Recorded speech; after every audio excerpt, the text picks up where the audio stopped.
اعوذ باللہ من الشیطان اللعین الرجیم بسم اللہ الرحمن الرحیم وبہ نستعین وہو خیر معین الحمد للہ رب العالمین الصلاة والسلام علی اشرف الانبیاء والمرسلین ابی القاسم المصطفى محمد اللہم صل علی محمد وآل محمد وعلى اہل بیتہ الطیبین الطاہرین المعصومین ولعنت الدائمۃ علی اعدائہم اجمعین من یومنا ھذا الی قیام یوم الدین اما بعد فقد قال اللہ سبحانہ وتعالی فی کتابہ المجید وفرقانہ الحمید وقولہ الحق وهو اصدق القائلین اعوذ باللہ من الشیطان اللعین الرجیم بسم اللہ الرحمن الرحیم لقد كان لكم في رسول الله أسوة حسنة لمن كان يرجو الله واليوم الآخر وذكر الله كثيرا۔ ہماری گفتگو پیغمبر اکرم صلی اللہ علیہ وآلہ وسلم کی سیرہ طیبہ اور اس کے اخلاقی پہلو کے حوالے سے تھی۔ ہم نے اپنی گزشتہ گفتگو میں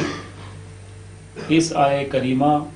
جو سورہ احزاب کی آیہ نمبر 21 ہے کہ ذیل میں عرض کیا کہ اس آیہ کریمہ میں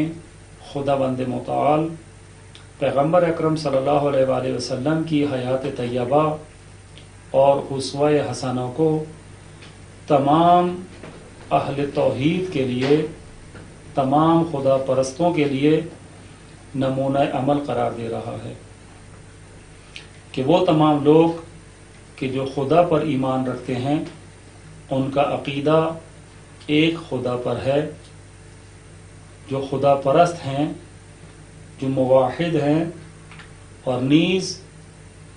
ان کا عقیدہ روز قیامت پر ہے،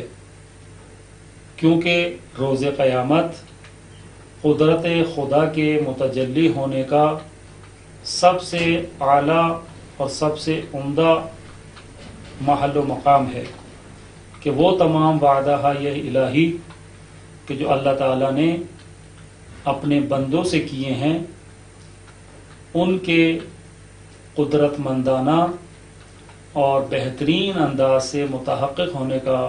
مقام روز قیامت ہے کہ جب اللہ تعالیٰ اپنے بندوں سے نیک اعمال کے بدلے میں جنت اور برے اعمال کے نتیجے میں جہنم کا وعدہ فرماتا ہے، تو یہ جنت اور جہنم کے وعدوں کا متحقق ہونا روز قیامت ہی ممکن ہے۔ لہذا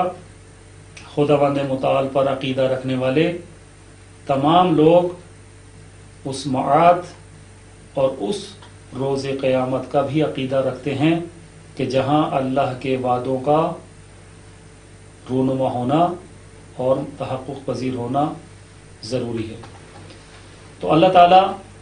سورہ احزاب کی اس آیہ نمبر 21 کے اندر اس مطلب کو بیان فرما رہا ہے کہ جو بھی مجھ خدا پر اور میرے وعدوں کے تحقق پذیر ہونے کے دن روز قیامت پر عقیدہ رکھتا ہے، اس کے لیے میرے حبیب، میرے پیغمبر ختمی مرتبت حضرت کی حیات طیبہ میں بہترین نمونہ عمل، بہترین اسوہ حسنہ موجود ہے۔ تو ہم اپنی گزشتہ گفتگو میں بیان کر چکے کہ حضرت کی حیات طیبہ کو اگر ہم لوگ نمونہ عمل قرار دینا چاہیں تو آپ کی حیات طیبہ کے دو بنیادی اور اساسی مرحلے ہیں، دو بنیادی اور اساسی دور ہیں کہ جن میں ہم آپ کی حیات طیبہ کا مطالعہ کر سکتے ہیں۔ پہلا وہ دور اور وہ عرصہ ہے جو آپ نے نبوت اور اعلان رسالت سے پہلے فرمایا ہے، وہ عرصہ جس میں آپ اعلان نبوت و رسالت فرمانے سے پہلے عرب کے اس فاسد اور آلودہ معاشرے میں بالخصوص سرزمین مکہ کہ جہاں تمام اخلاقی قدریں پامال تھیں،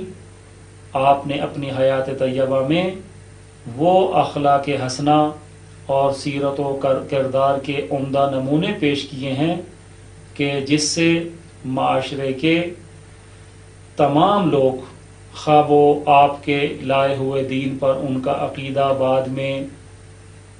ہوا ہو اور انہوں نے دین اسلام اور آپ کے لائے ہوئے دین کو قبول کیا ہو،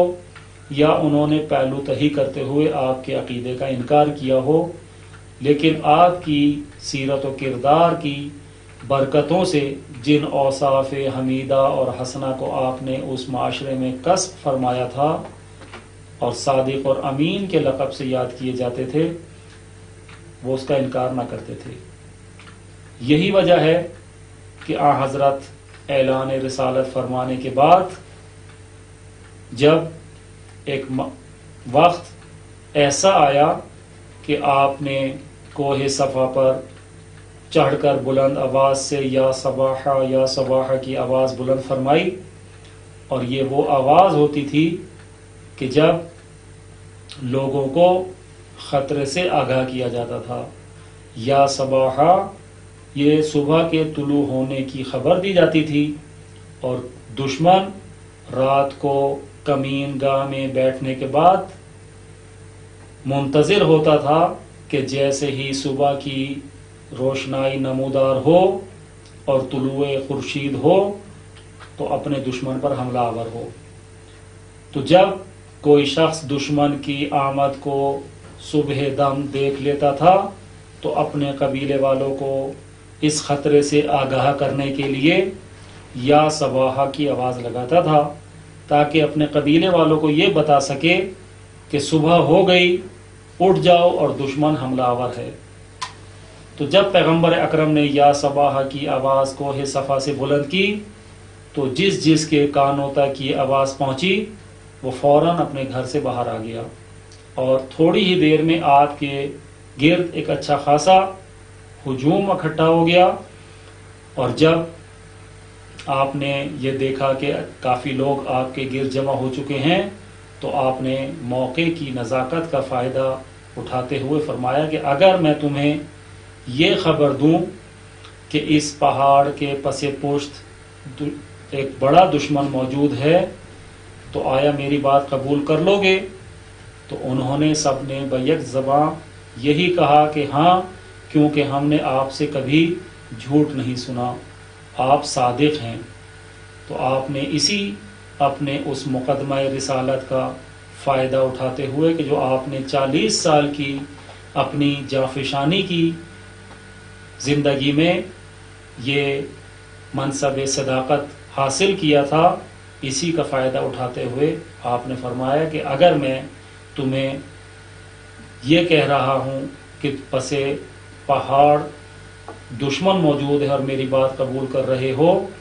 تو یہ بات بھی سن لو کہ دشمن شیطان تمہاری کمین گاہ میں ہے، اور اس سے بچنے کا واحد حل یہی ہے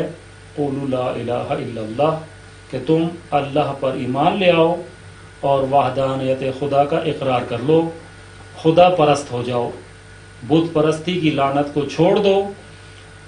کیونکہ یہ شیطانی عمل ہے اور شیطان نے تم کو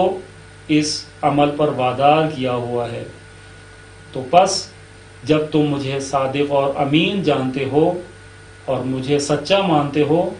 تو سن لو کہ شیطان تمہاری کمین گاہ میں ہے۔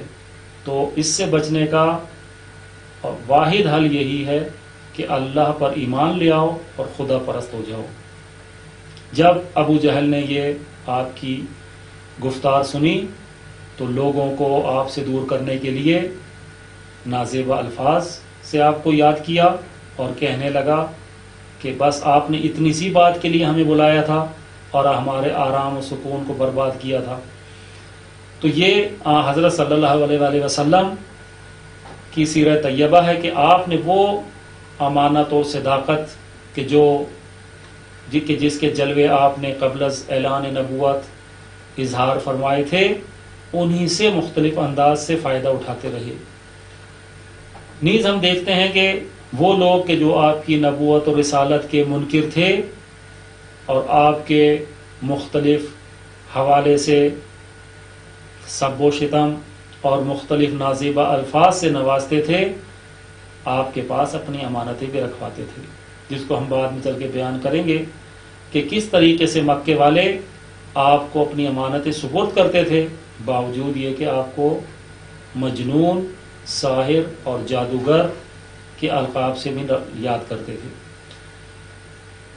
تو ہم دیکھتے ہیں کہ پیغمبر اکرم صلی اللہ علیہ وسلم کی جو حیات طیبہ ہے، اس کے اعلان نبوت سے پہلے کا عرصہ جو ہے اس کو ہم گزشتہ اپنے گفتگو میں بیان کر چکے ہیں۔ اس گفتگو میں آپ کے اعلان نبوت اور اعلان